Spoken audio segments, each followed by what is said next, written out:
ஆசை, இச்சை, விருப்பம், பேரவா இவை அனைத்தும் மனிதனை வேரோடு சாய்க்க வல்லவை, சக்தி வாய்ந்தவை. மனித வாழ்வில் அடங்கியது யாதென எவரேனும் வினவினால் அதற்கான தம் விடை யாது? சற்றே சிந்தியுங்கள். ஆழ்மனதிடம் இவ்வினா எழுப்பினால் அது அக்ஷர லட்சணமாய் கூறும் ஆசை என்று.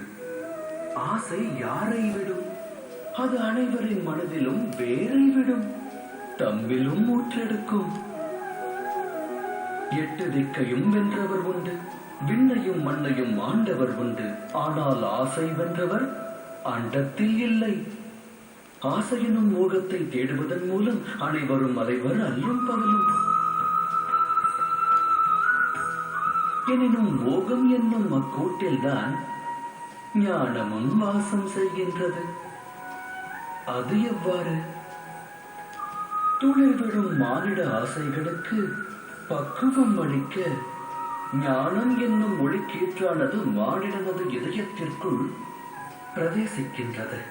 இது மானிட ஆசைகளை எடுத்துரைக்கும் கதையல்ல.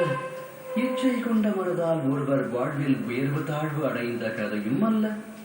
இக்கதையானது இச்சை என்னும் கர்ப்பத்திலிருந்து உதித்தெழுந்த ஞான கதை.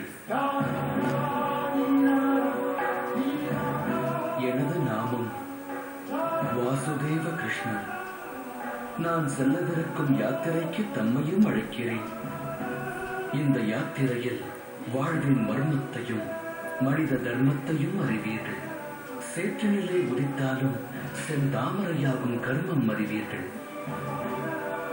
இந்த யாத்திரையின் பெயர் மகாபாரதம்.